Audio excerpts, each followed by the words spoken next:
Ladies and gentlemen, welcome back. We're slowly moving toward the closing session of this year's AMTC.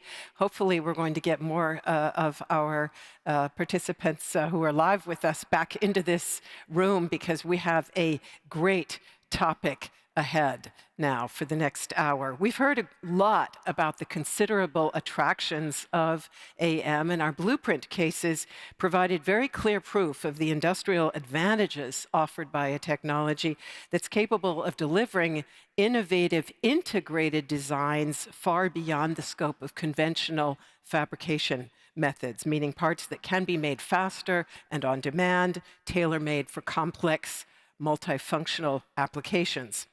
As use cases multiply and the industry matures, awareness is rising that process variability across the value chain entails risks and costs that ultimately hinder uptake and acceptance. And in fact, we've heard that again and again over the course of the day, which is why I think that this session right now is arguably one of the most important issues for this field. In other words, one of the facilitators for scaling production quantities absolutely is reproducibility. And that is the focus of this session. How are we doing on boosting repeatability? Ultimately, the answer to that question will determine the pace of AM industrialization. We have an outstanding panel to address our topic. I'll just introduce them again pretty briefly so we maximize our time for discussion. Starting here, Frank Blaimberger, Vice President of Smart Manufacturing at Trumpf Süd. Next to him, or actually online, hopefully we get an image, is Mohsen Seifi. He's Director of Global Additive Manufacturing Programs at ASTM International. Welcome to you out there somewhere, Mohsen Seifi. Then, here with us, live in the middle, is René Kreissl. He's head of the AM business unit at the global work tools manufacturer Trumpf. Next to him, Markus Glasser is Senior Vice President EMEA at the industrial 3D printing leader EOS, mentioned many times so far today. Great to have you with us now in person. Kandziora is also joining us. She's Executive Director, R&D Manufacturing Market Segments at Linde.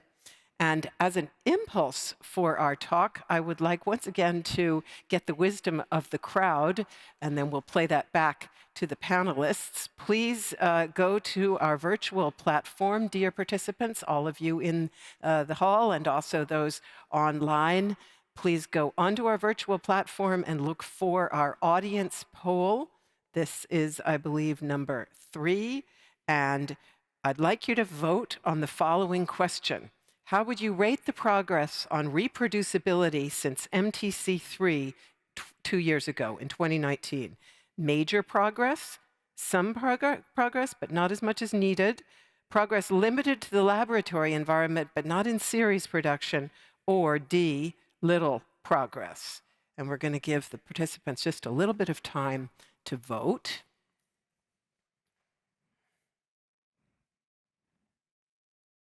Looking moderately optimistic so far.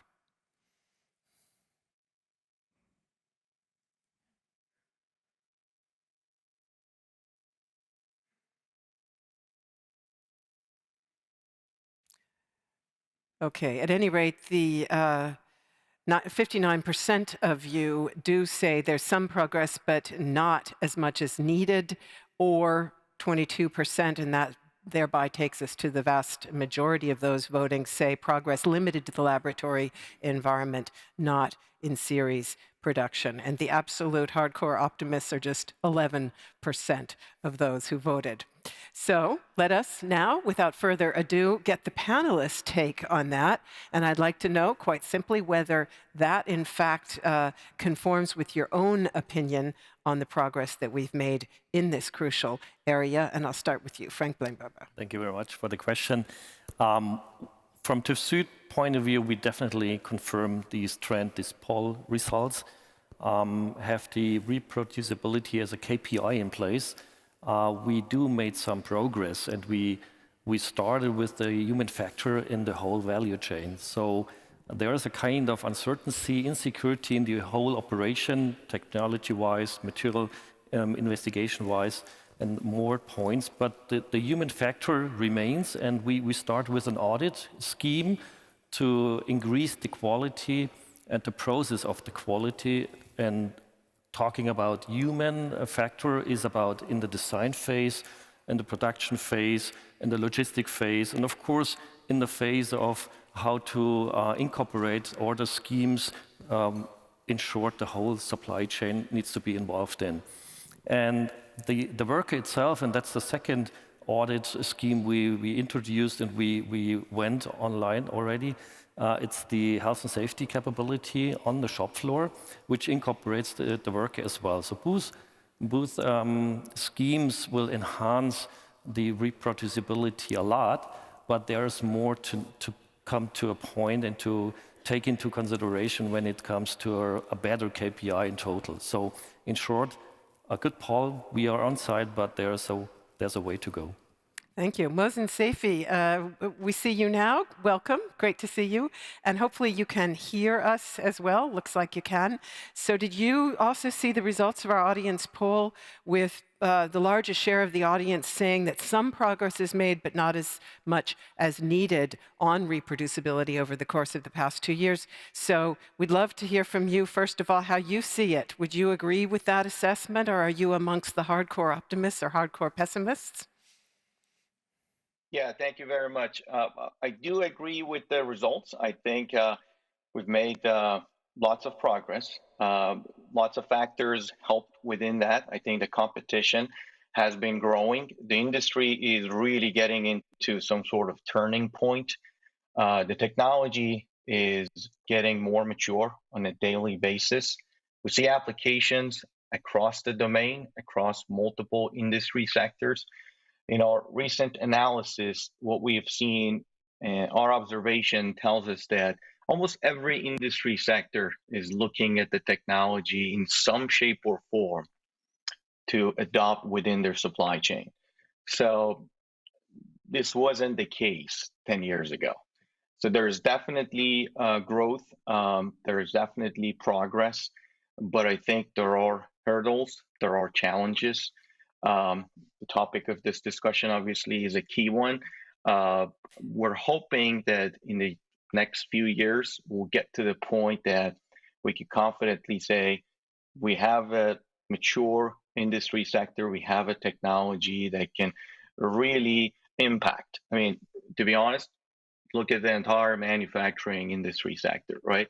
The steel AM is less than 1% of the entire domain. In some cases, some analysis shows that we're only 0.1%. This number was tens of thousands less in past decades, but now we're almost getting closer to be 1% of the entire manufacturing sector. So it's promising. I think we're getting close. Mohsen Seifi, actually the poll was about reproducibility per se, which is why more than half of the participants who were polled, who answered the poll, said they don't think we've made as much progress as needed. Would you share that view? Sure, yeah. So could we do better? Of course, there's always ways to do things better, but I think there are multiple factors. We have to also be fair. I think the current situation that we're in, pandemic, in fact, helped with the adoption. We've seen that, especially this year, lots of progress has been made with the supply chain disruption. A lot of organizations looked at the AM technologies and 3D printing as a solution. So we think that we could obviously continue and progress more. There's always a chance, but I think just to be fair, I think the industry has progressed quite a lot, especially in the past 3-4 years. Yeah. Thank you. I really do want to take it right to reproducibility. Where would you come down on that point, René Kreissl? How do you see it, and why is this problem so thorny? Maybe first of all, I would say that I agree with the poll. I think it's a good state where we are at the moment. There's always room for improvement, but if I talk about Trumpf, we have focused the last 2 years a lot on that topic, reproducibility, because we do not see it as a 3D printer. 3D printer is always a little bit negative. We are talking about a machine tool. I mean, like we talk about our sheet metal machines, for example, and that's the way where we need to come with 3D printing. But we invested a lot on that topic. We developed, for example, a master concept for our gas flux system in the machines. We standardized a lot of components, and we have very hard and standardized quality criteria in the production of our machines. So from my point of view, we have made progress. We have made good progress. Of course, there's always room to improve. But what we see already is that it's now much easier to transfer process results from job to job and from machine to machine. And that, I would say, 5 years ago, it was not like that. Thank you. I want to delve a little bit deeper later on to what you see as marks for progress and what are the main challenges you have to address. But let me first get the take of our 2 remaining panelists on this. Markus Glasser, how do you see it? Would you agree with the audience's assessment? Yes, I would say I fully agree with the assessment from the audience. I think we made progress. At EOS, I can say we made also progress because we have many customers which are using the technology in production, more and more in serial production of components. And this gave us a lot of data. This gave us a lot of confidence what to improve, because reproducibility or repeatability is key. And this is why we have to tackle all together that we can really grow this industry. And therefore, I think this was a good learning curve, the feedback from the customers. Also, if you look now on customers, they are also focusing more and more maybe solutions, so really dedicated solution, which also is a bit easier to then optimize the process and also decrease the reproducibility risk. And this also helps to get better numbers. And I think we're doing a lot of more things, but we will take this a bit later. But in general, I agree on this statement. And Christine Kandziora, what's your assessment of the degree of satisfaction in terms of the progress that's been made on repeatability? Now, first of all, everybody seems to agree, so let me disagree. And I disagree because I think we should be more optimistic. I mean, when it comes to us, you know, Linde is a service provider to this industry. I would say we made great progress and we really supported with our applications in providing more reproducibility for this industry. And examples are, you know, we provide a process gas that's dedicated to actually support the reproducibility, to have less spatter, etc. We help with powder storage and so on. And we made great progress in COVID. I mean, first of all, because we could concentrate, and then also because we added resources. So I would say we should be more optimistic when it comes to where we are at the moment. Okay, thank you very much. Let's dig a little deeper now. And by the way, dear audience, we welcome your questions, as always. Please send them to us either by our virtual platform through the chat window, or possibly we'll take live ones in the hall. You've been providing us with lots of really great concrete questions, so please keep them coming. And meanwhile, I'd like to know from whoever wants to address the issue, what important steps or breakthroughs on reducing process variability you have seen over the past 24 months? We, in fact, asked about progress since AMTC 2019. So quite concretely, have there been breakthroughs, and what are they? And I have to say, when I started reading up on this, I was rather surprised at the degree of process variability. It seemed quite high to me. So yeah, very curious to hear your positive takeaways. Frank? So speaking about what has been made the last couple of months in terms of being better in the reproducibility, I think breakthroughs have been made technology-wise. The major point I would like to emphasize is we are now aware what is missing. So we have a full picture from TÜV Süd to see it's not all about the technology itself, because new technology will arise on a daily basis, and we are in the position to handle that.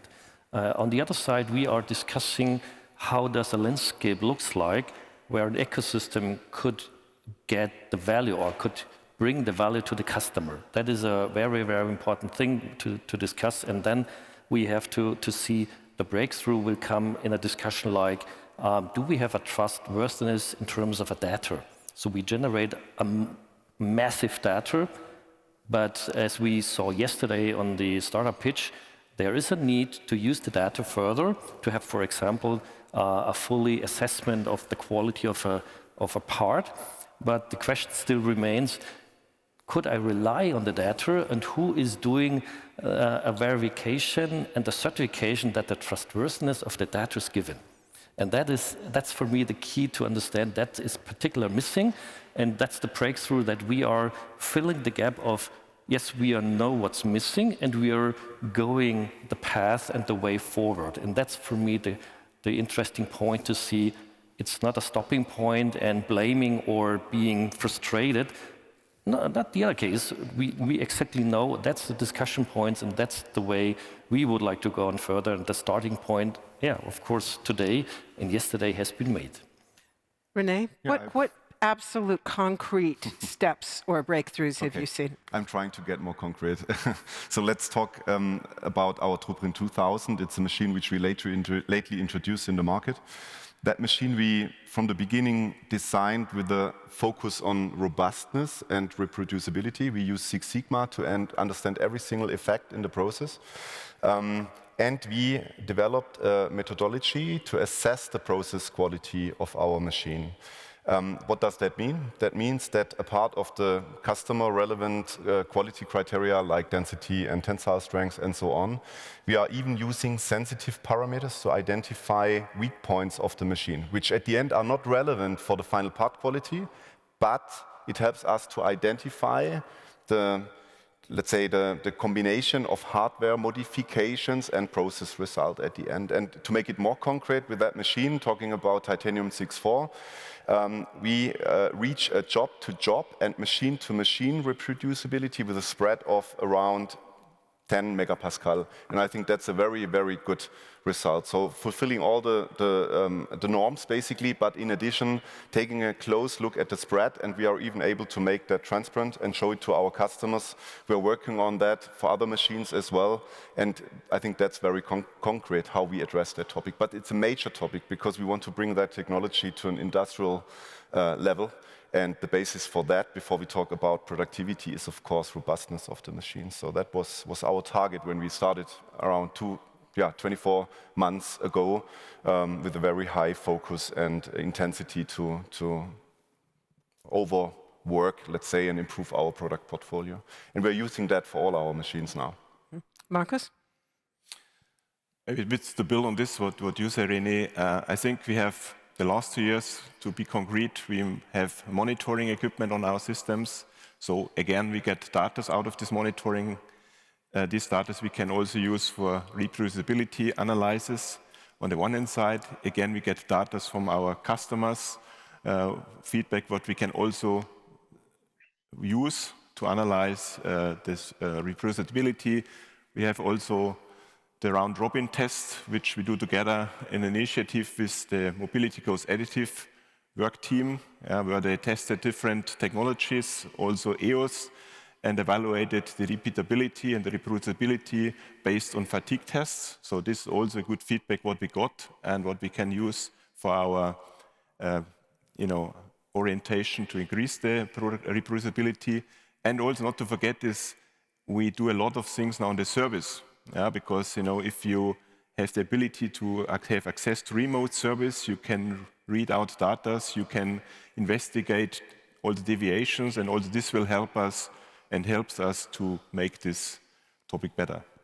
Christine, you said you're optimistic. Are there particular steps or breakthroughs that you've seen that lead you to be that way? As I said earlier, luckily, additive machines need gas, right? That's good for Linde. What we found out that we can, of course, deliver the gas in the right quality and hopefully always in time and at the right cost anyway. But we found out that it doesn't always need to be the boring argon. We found out that you can actually really improve the quality and the reproducibility, what a difficult word, of your parts if you use the right gas mixture. So adding something that might look more expensive in the first place can actually really help in the long run, and thereby also in the cost at the end. So if you not only look into the gas that we deliver and the price that we cost, and yes, gas mixtures are more expensive than a single component, but if you really look into the value, and I think that's what we need to come to, if you look into the value of what we can provide by certain applications, then you will see that it's not more costly at the end, because if you improve the reproducibility, less, better, and all these good things that you all guys know about, then you actually help the process, and that makes me very optimistic. We found the first ones. We have great partners and good customers. We also see more engagement of customers in that field, which means more education, more learning. That's also important, right? That also our customers help finding the right solutions. That definitely makes me optimistic.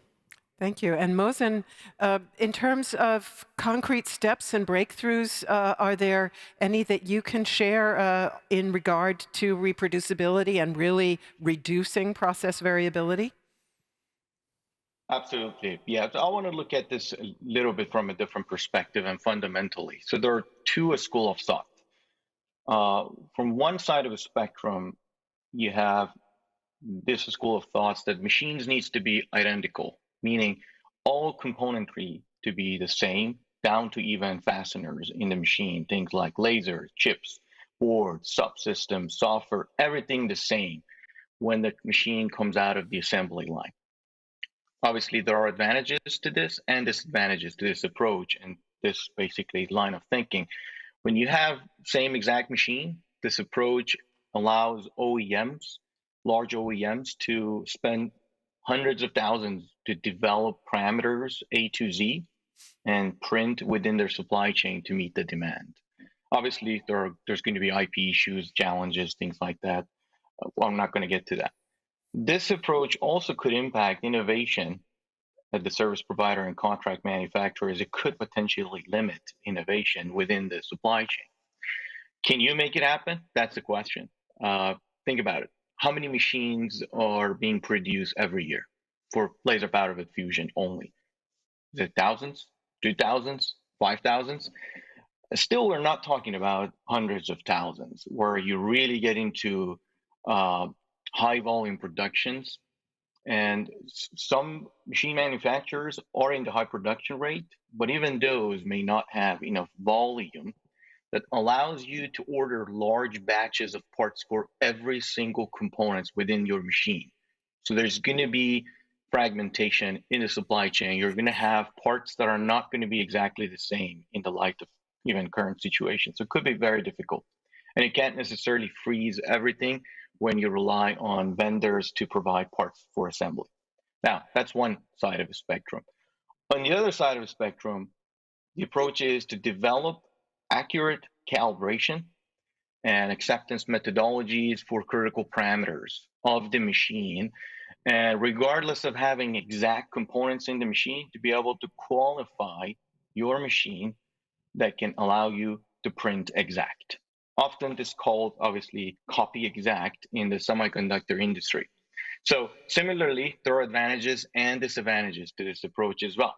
Simply put, until we have close controllability and capability, it could be a challenge to change parameters on the fly if something goes out of calibration. And the other challenge is obviously the ability to calibrate some of the critical parameters within the machines. For example, things like scan speed. There are measures, there are methods for measurements, but we don't have a reliable approach to calibrate things like scan speed, which impacts your repeatability. So there are other critical parameters that are in the same boat, may measure, but not simple way to calibrate. So I believe more sustainable approach long-term will be a compromise between the two approaches.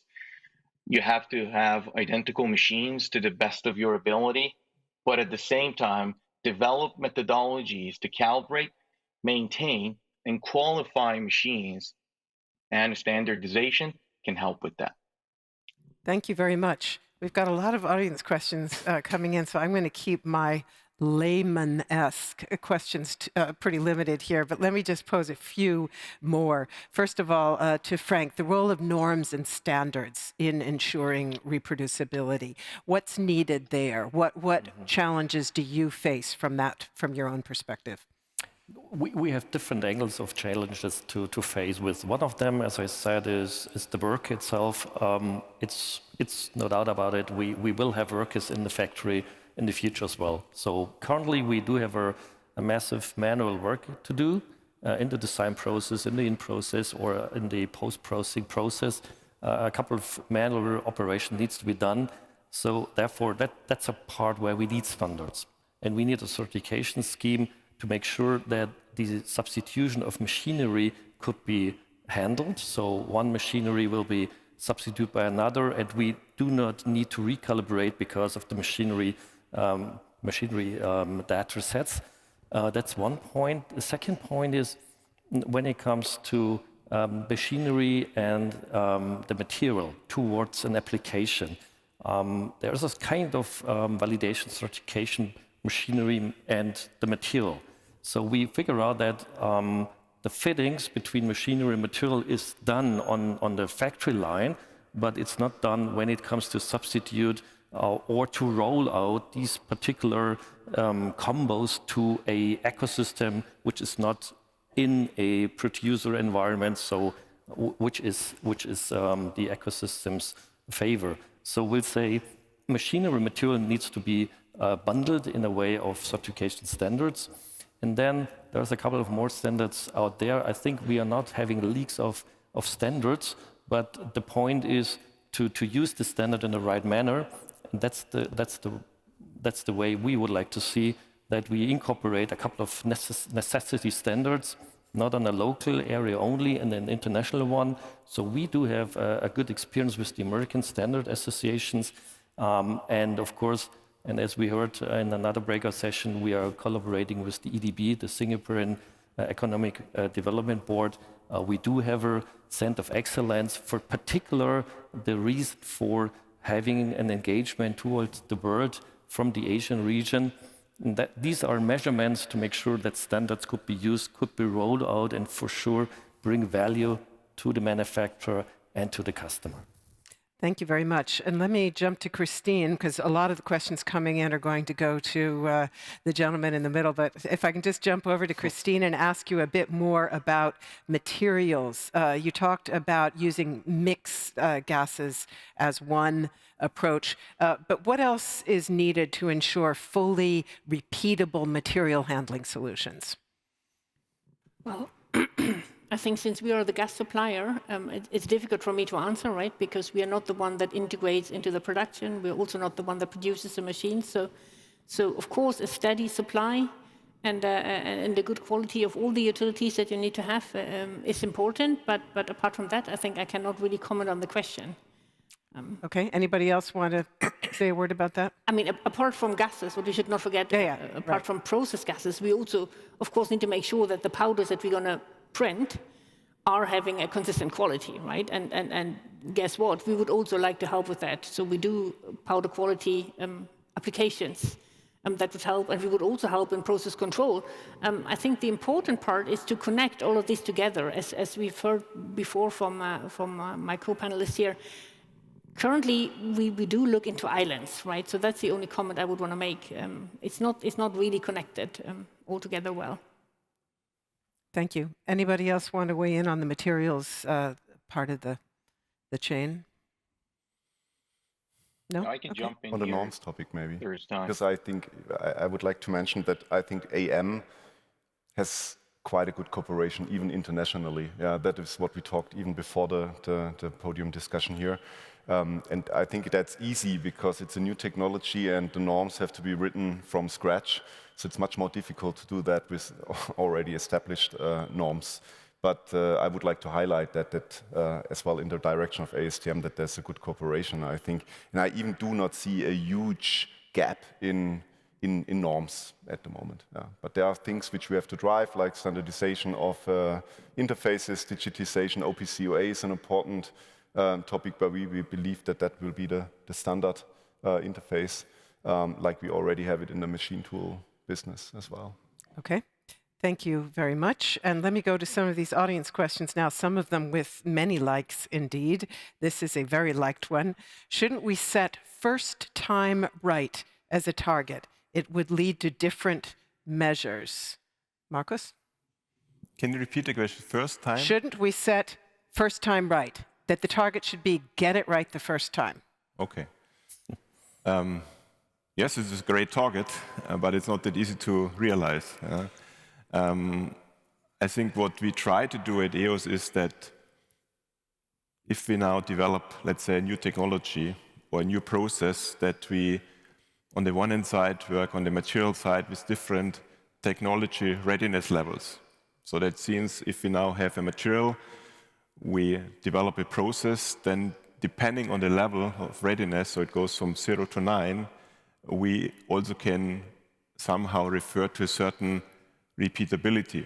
I mean, I cannot take now take a technology readiness level of 5 and say there's no issue, everything is fully developed. So this helps us, of course, also to get ready, but with the right expectations in the first round. And then also not to forget, what we also do is that we we call it IQ, PQ, and OQ, so installation qualification, operational and performance qualification. And by doing so, we try to install and set up the machines in the same manner for in each batch, in each brand, each product.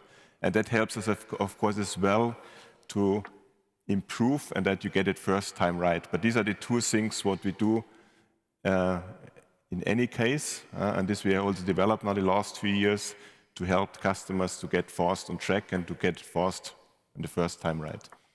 Thank you very much. Mohsen, I'd like to go to you with another much liked audience question. Will there ever be a chance of closed loop control in the AM process, or are there too many, I think he means irregularities in terms of process qualification? Yeah, that's a very good question. Sorry, you're on mute. Yeah, there you go.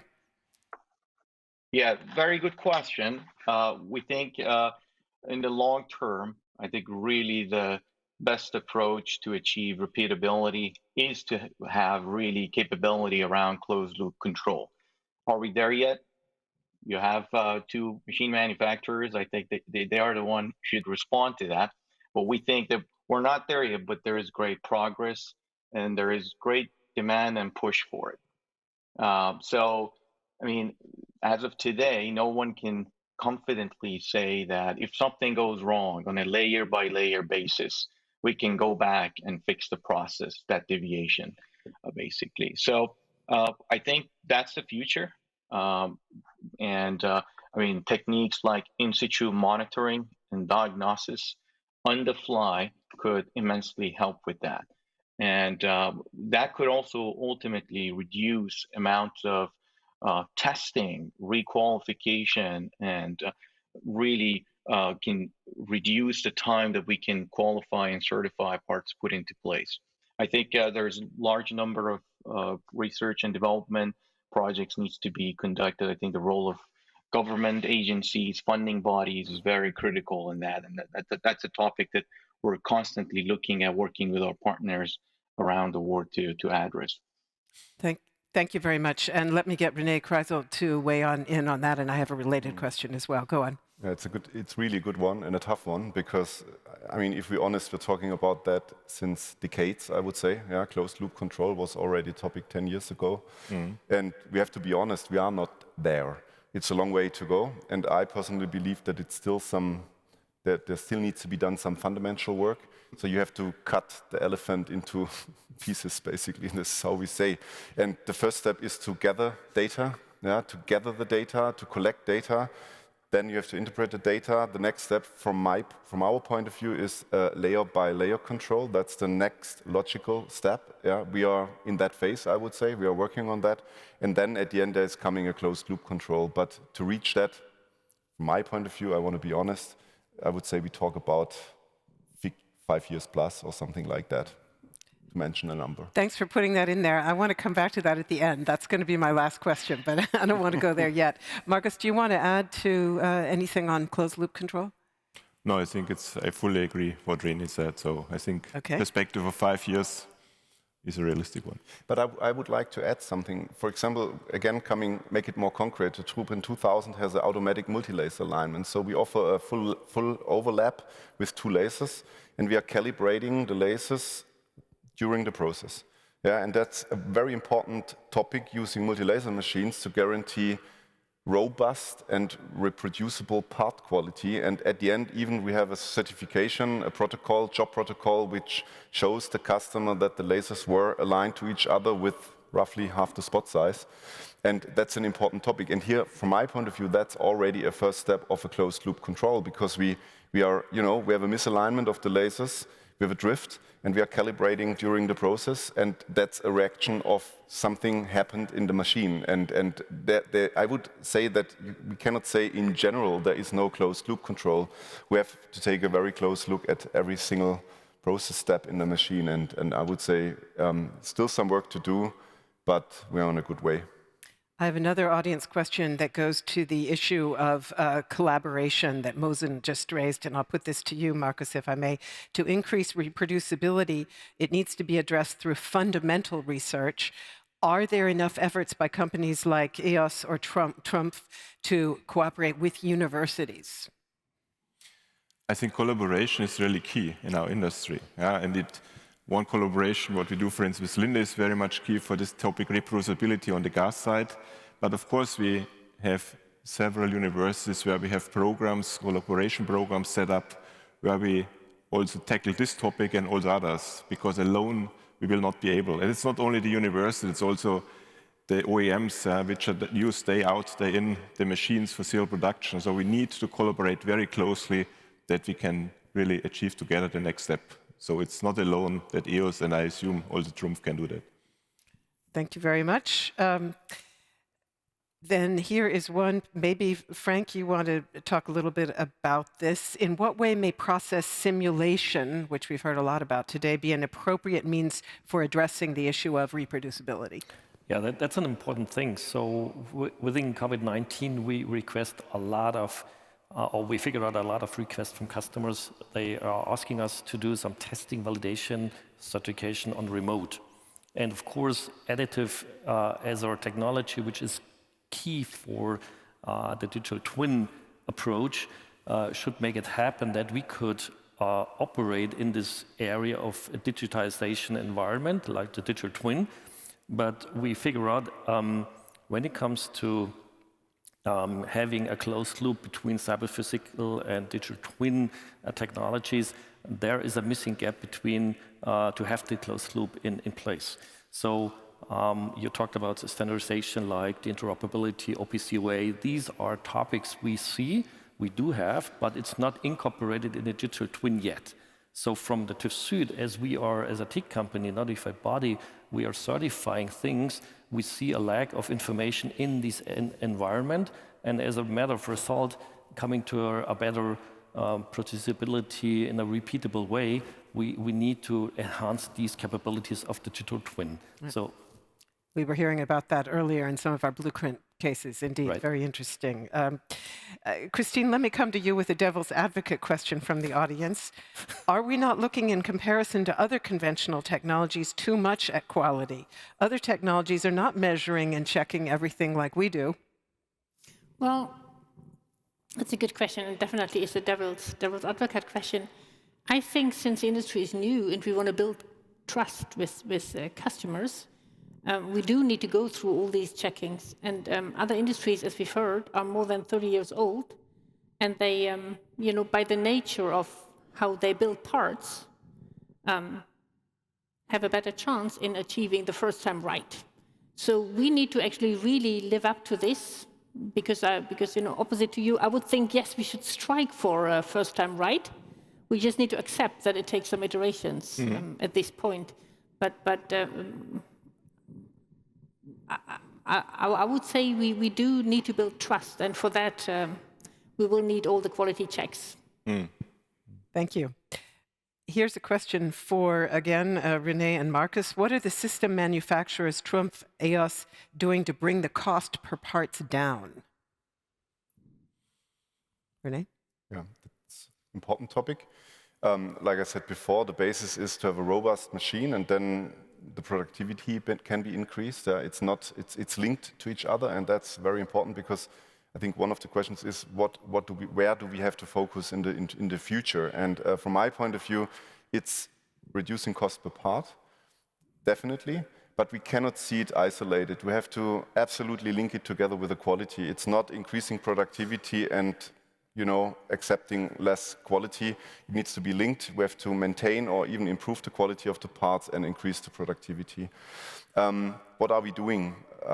Productivity, it's a topic where we not only talk about scaling the number of lasers and increasing the laser power, it's a topic where we have to take a look at the overall system. So for example, we have an interchangeable cylinder principle where we want to reduce the downtime of the machine, because we say if we use a multi-laser machine, which is important to increase productivity, it's important as well to make the machine running, because otherwise you have a machine which stands there, costs 1 million euros and it's not working.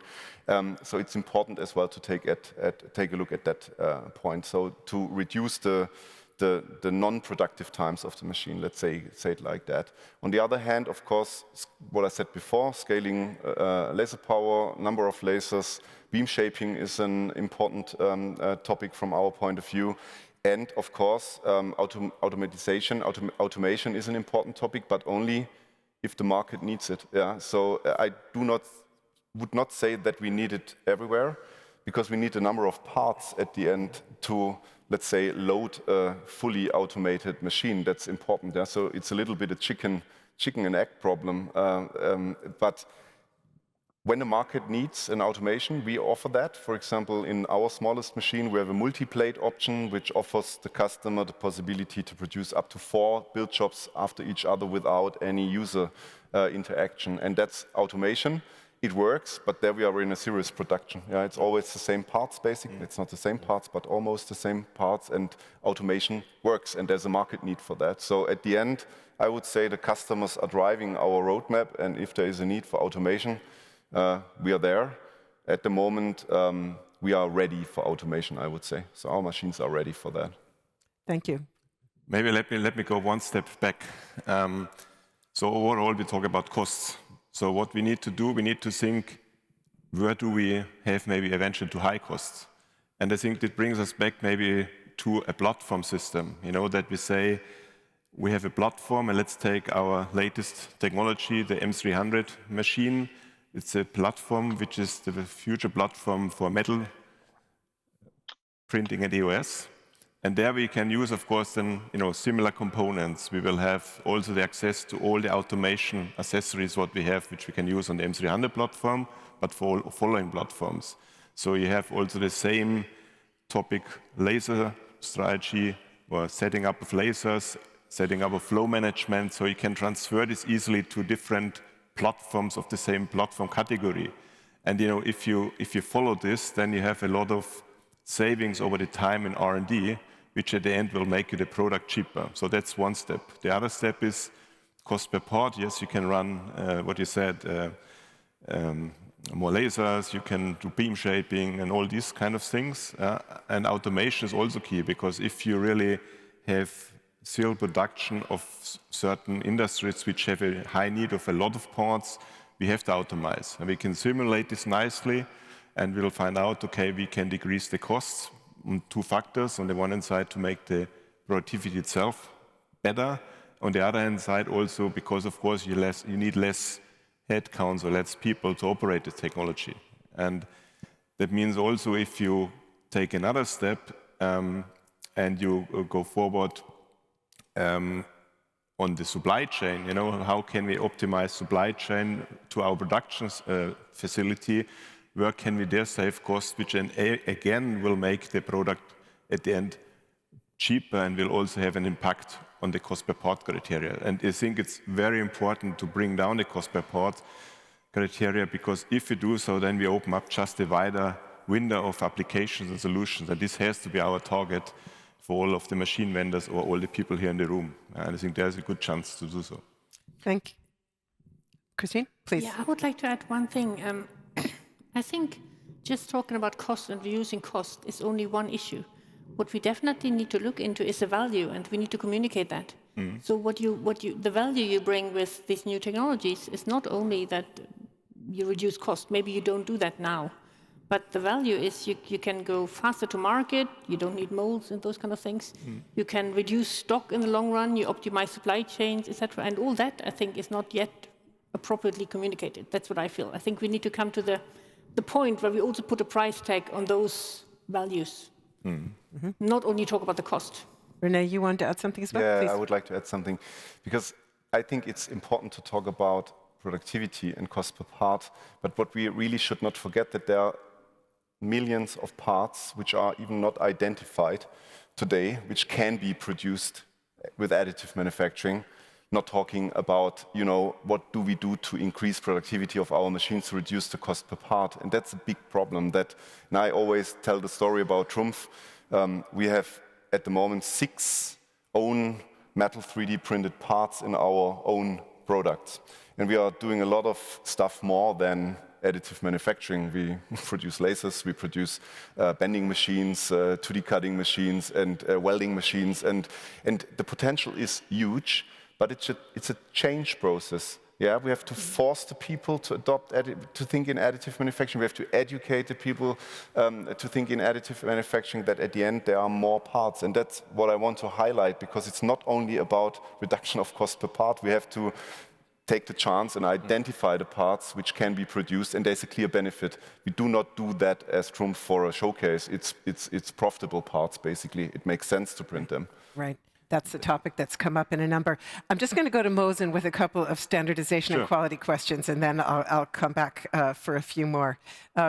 Mohsen, one question relates to the constant standardized quality level of the powder used in AM, and whether you think that this is a critical issue. Yeah, well, I think in general, I mean, the concept of using, reusing, recycling material is something that will contribute to the cost per part eventually. So it is not sustainable to always use virgin powders. So everybody appreciates the ability to be able to reuse and recycle powders. So there's no doubt about that. Well, when it comes to the specifics, it depends on the machine that you're using, technology and the platform. It depends on the type of material that you're using, whether it's reactive, non-reactive, or prone to oxygen pickup or not. So there are many, many factors, and there is not one recipe for everything.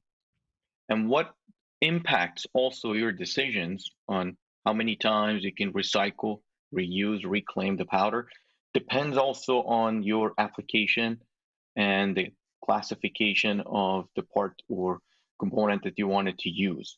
So if you're talking about high critical parts for specific applications, you may have a situation that you can't really tolerate any sorts of defects or anomaly that show up in the part. So you may reduce that by not reusing the powder and reclaim the powder. So that's one of the determining factors. But there are applications that you can tolerate sort of anomalies to some level, but you have to have the understanding on what are the impacts of reuse on your ultimate microstructure or your part performance eventually. So to answer that question, I think obviously standardization help. You can have methodologies and approaches on how to reuse and reclaim the powder, depending on different systems, different material systems that you're using and the machine. But it all comes down to specifics, the applications that you use, the tolerance and the risks that you can basically take. So there are applications that OEM, for example, says no reuse. And what can help with that long term to make it sustainable is have the understanding of impacts of the powder reuse on your microstructure, on your ultimate part performance and the quality. If you have a good understanding of the implications, you should be able to basically come up with approaches and standards that really allow you to reuse the powder in a safe manner. Thank you. And I have another reuse question, which I'd also like to pose to you. And our clock is running down here slowly but surely. So with the request for a somewhat brief answer, if you would. Same goes for the rest of the questions I'm going to pose here. What are the dangers of the reputation of AM through the use of older machines? Small companies may hear that AM is ready, so they think they can buy a used machine, but process monitoring may not be in place, servicing may not be good. A part that was developed on a brand new machine that fails catastrophically when made on the second-hand machine. Do you see that as an issue, Mohsen? Yeah, very good question and a critical one. It's very difficult also to condense the answer very quickly, but I'll do my best. So, sorry. I mean, the technology rapidly evolves, right? So if you acquire a machine that it's 5 years, 10 years old, the architecture with respect to the current machines could be immensely different, right? And there are examples that you have spent thousands of dollars, hundreds of thousands of dollars on focusing on an old machine, and you realize that that machine has evolved and its architecture has changed, the power source has changed, everything has changed, and that's a pitfall. So, I mean, what's the solution for that? I mean, there's not one solution, but I think longer term, organizations will get to the point that you have to have a reliable, repeatable machines that are coming so you can use it for years to come. But at the same time, innovation happens every day, right? So you buy a machine today, 2 years from now, there's a new technology, and this constant evolution and innovation happens, and it's inherent. So you can't do anything necessarily to do that. You can mitigate, but we have to be aware that there are challenges on using legacy machines and old vintages with respect to the new machines. Okay. So I'll leave it at that. Yeah. I mean, we can go into details, but I know, I'm sorry, but I am going to cut you off. That was very interesting. Thank you so much. I have now the most liked question of the whole event that I will pose to Frank and René, again with the request for a super brief answer, because then I have one I want to put to everybody. If the system manufacturers stop with closed system thinking and open their calibration and validation know-how to the mass market, don't you think this would fundamentally accelerate progress on reproducibility for the benefits of the entire AM ecosystem? Markus? Well, that's a good question. Yes, can be. But on the other side, I must also say you have also the other request that you have, not closed, that everything should be open. So we have always two sides of the medal. So on the one hand side, closed loop, if you just talk about serial production, perfect. And that's the right way to go. But on the other hand side, if you also eliminate the openness and the innovation of the people on the product, I think there is the bottleneck on these two topics. Thank you. René? I would say we have an open system. So we have a very open approach. The end customer can use the material he wants. From a data point of view, we are quite open. The customer can do whatever he wants. Same approach we have for automation. We do not believe that there's one solution. We believe that will always be a customer specific solution. So we are more thinking about interfaces which we have to provide on a digital point of view, but as well on a hardware point of view. But I agree that in general, of course, it would be good to open even a little bit more in some point. Yeah. Mm-hmm. I see you nodding, Frank. I'll let you address this when I pose my question. That's essentially the closing question to everybody. So I have one from me and one from the audience that are very closely related. The one from me is this: at MTC 2 in 2018, we had a broad consensus on that. We had a whole panel of hardware manufacturers, and they were in agreement that in 5 years, in other words, 2 years from now, in 2023, we'd have a fully automated, standardized machine available. And first of all, I want to hear just a yes or no from those who want to address this on whether they think that prediction can still prove true. 2023, fully automated and standardized machine. Frank? Yes, but there needs more. because it's not the machinery alone. So for the machinery itself, yes. Okay, René? I did not say that in 2019, probably. Okay, and you're still not saying it? Like I said before, I think that if there's a market demand for specific application, it can be. But in a lot of points, we offer already automation if it's necessary. Yeah, we have already almost a one-click button machine for dental business, for example. In the industry, we are not there, and I don't believe that in when 2023, 2 years from now. I don't think so. Okay, Markus? I mean, I feel also we have a quite nicely developed automized system on the polymer, also on the metal side. We do it also together with partners, so it's not all EOS can do alone. And I feel there will be some progress the next year, but I don't think also there's such a big need now to make it super fully automized, even more as it is today. So I'm quite satisfied, and I would say it's okay. EOS was on that panel, and I think they were part of the 2023 prediction, but I hear you kind of blurring the boundaries. Christine? I would say yes, but not widely used, right? I mean, as an observer, I would say that it looks like we're going to be a yes, but only in spots, not everywhere. So Mohsen, I also want to hear your answer on that, but I'm going to put another one out there too at the same time, because this one comes from the audience, and then you can answer both. At which point or KPI will the AM community say, now the topic of reproducibility is no longer a challenge? So first of all, 2023, yes or no? And then the answer to that one. Sure, very good question. Well, I think you have to understand, what does that mean, having a standardized machine?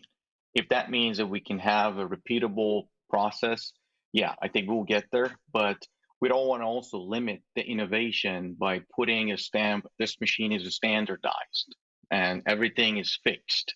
I think there has to be a compromise. Standards will not need to limit innovation. So I'll leave it at that. But with respect to the question, I think I'll go back to what I said earlier. The long-term approach is to come up with reliable approaches that we can calibrate, machine, maintain, and standards can help. One example is development of ISO ASTM 52941 that talks about laser powder bed fusion acceptance criteria, for example, for aerospace application. And that's just a beginning towards a more sustainable approach. And that document started to discuss how to deal with critical parameters. And as an industry, we need to come to agreement and consensus on measurements and calibration of things that are critical. We can't measure everything, we can't calibrate everything, but there are critical parts and parameters that you need to be able to measure and calibrate.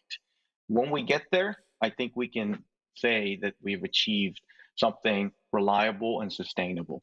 My final thoughts here is, while there are lots of innovation in laser powder bed fusion, let's not forget that the word of AM is not just laser powder bed fusion. There are many innovations outside of laser powder bed fusion, things like directed energy deposition, binder jetting, and even beyond that, there are lots of innovation. And we think in the future, we're going to have multiple options, multiple choices to produce reliable parts. Frank, what's your answer to the audience question about when the industry will be able to say, hey, we have more or less solved reproducibility? That will be comes when an ecosystem will allow this. So it's not about the machinery itself. So to substitute machinery is one thing, as we heard.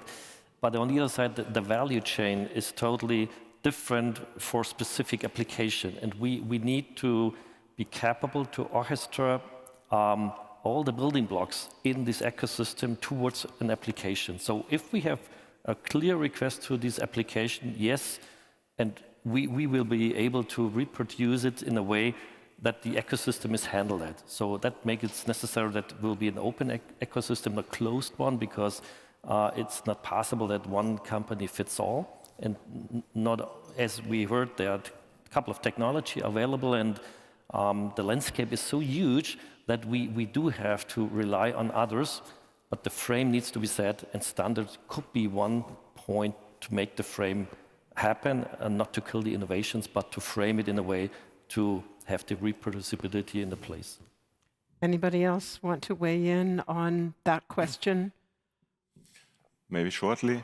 I mean, I believe, if we focus, and that is actually what's happening now, more on industrial solutions, so let's say one application, one part, and then production, there we will achieve the reproducibility very fast. Maybe this is this year or next year. So this will happen case by case.